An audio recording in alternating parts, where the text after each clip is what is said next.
commencer par une description du matériel. Premier élément, donc un four ignifugé.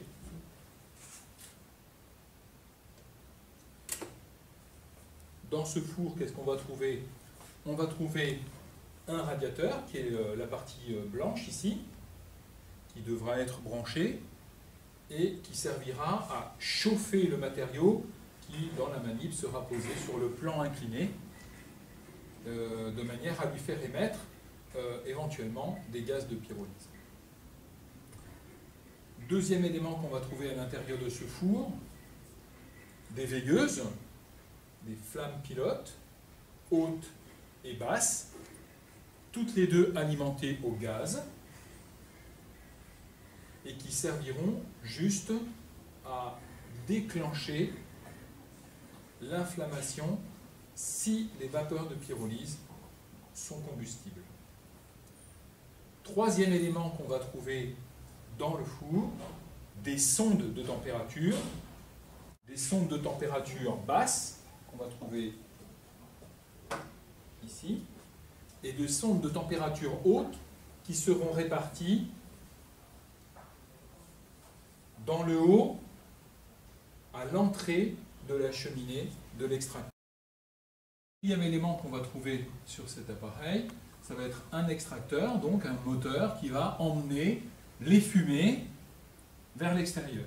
Petite parenthèse, de ces fumées, nous ferons des mesures de concentration en monoxyde de carbone lors d'une des l'acquisition des températures, des 8 températures, se fera à l'aide d'un appareil d'acquisition automatique, dont la mise en fonctionnement se fera avec un interrupteur qui est sur le côté droit de l'appareil. Maintenant, on va procéder à la description du protocole lui-même. Donc, la première étape dans ce protocole va consister à lancer l'acquisition des températures. Donc, comme je l'ai dit tout à l'heure, la mise en fonctionnement de l'appareil d'acquisition automatique se fait par un interrupteur qui est sur le côté droit de l'appareil. Voilà. On attend que l'appareil soit prêt pour l'acquisition. Ensuite, on lance le logiciel lui-même qui est sur la fenêtre de l'ordinateur, donc tout en bas à gauche. Voilà. Donc ce logiciel, c'est un logiciel qui est propre à l'appareil, le GL220-820 APS. Voilà. Au tout départ, l'appareil n'est pas connecté au logiciel, donc pour lancer la connexion, vous cliquez sur le bouton Connect qui est en haut à gauche dans la fenêtre d'accueil du logiciel. Voilà.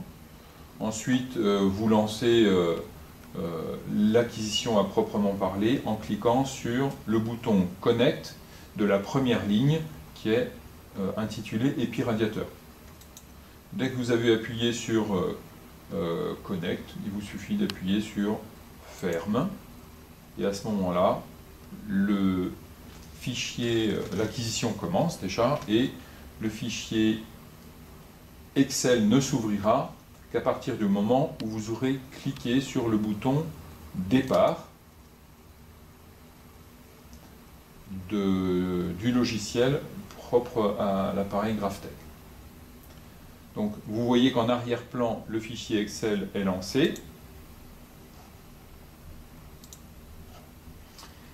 Voilà, le fichier est lancé et vous avez 8 canaux, donc, voilà, qui sont numérotés de Channel 1 jusqu'à Channel 8. Et l'acquisition des températures est réglée de manière à se faire toutes les 20 secondes. Voilà. Donc les canaux 1, 2 et 3 concernent les températures basses de l'épi radiateur, et les canaux 4, 5, 6, 7 et 8 concernent les températures hautes. La deuxième étape de ce protocole va consister à mettre en fonctionnement l'extracteur et les piradiateurs. Donc pour ça, on a deux interrupteurs qui sont à notre disposition avec des indicateurs qui nous confirmeront que les deux appareils ont bien été mis en route. Ensuite, nous devons procéder à l'ouverture des vannes principales et secondaires.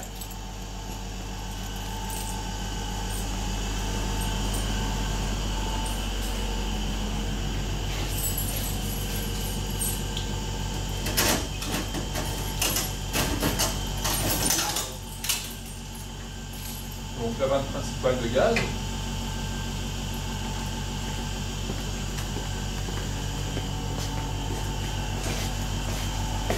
La vanne secondaire.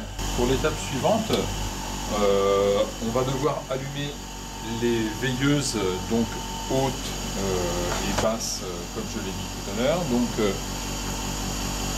pour ça, il va falloir alimenter ces veilleuses en gaz. Bon, comme parfois l'allumage est un peu rapide, je vous conseille de porter des gants anti-chaleur pour mettre en route les deux veilleuses. Donc après avoir ouvert les vannes principales et secondaires, on ouvre la vanne d'alimentation des veilleuses hautes et basses,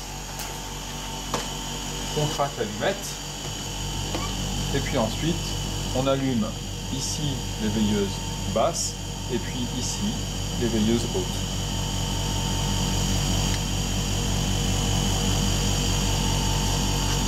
Une fois l'extracteur, le radiateur et les veilleuses en route, on referme la porte du four. Je vous conseille de jeter l'allumette dans la poubelle à feu. Et commence une étape qui est l'étape dite de préchauffage, c'est-à-dire qu'on va attendre qu'un régime stationnaire s'établisse entre la chaleur qui est produite à l'intérieur du four par le radiateur et puis la chaleur qui est emmenée vers l'extérieur par l'extracteur.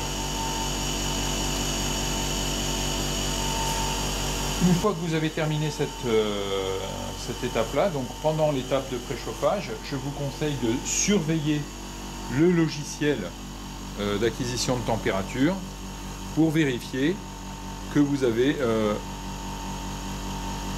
la courbe de stabilisation de ces températures, parce que le régime permanent, on considérera qu'on aura atteint le régime permanent lorsque les températures hautes, c'est-à-dire θ4, 5, 6, 7 et 8, seront à peu près stables. La durée de cette phase est variable selon les saisons, mais c'est un quart d'heure à 20 minutes. Voilà. Vous remarquerez que les températures basses, donc θ1, θ2 et θ3, elles restent à peu près stables et ne croissent pas. Pendant cette phase de stabilisation, comme cette phase de stabilisation des températures est relativement longue, je vous conseille de préparer votre fichier Excel de manière à avoir un calcul automatique de l'ensemble des paramètres qui vont vous servir à calculer les 4 paramètres qui vont vous servir à classer le matériau, donc S, H, I et C. Vas-y. Une fois que les températures hautes sont stables, donc là vous voyez qu'on arrive au niveau des températures hautes à un plateau, c'est-à-dire qu'un régime stationnaire s'est établi, à ce moment-là, l'essai à proprement parler peut commencer et il va falloir donc introduire l'échantillon.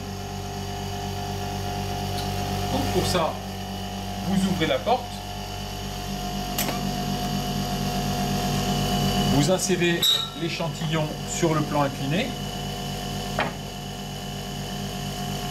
vous refermez la porte, vous rabattez les deux veilleuses,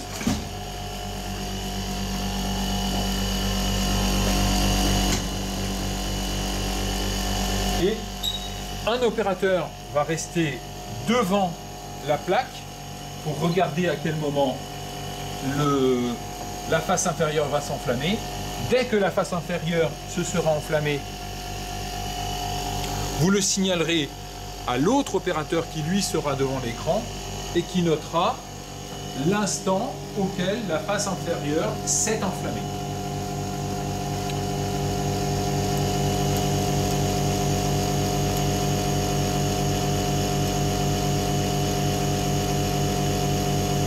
Voilà, dans la colonne qui sera prévue à cet effet. Si la face inférieure vient à s'éteindre, il faut immédiatement le signaler à l'opérateur qui est à l'ordinateur, histoire qu'il note à quel instant la face inférieure s'est éteinte. Et immédiatement, après extinction, vous représentez la veilleuse basse, d'accord, qui est là pour initier une éventuelle combustion des gaz de pyrolyse et de pyrogénatie.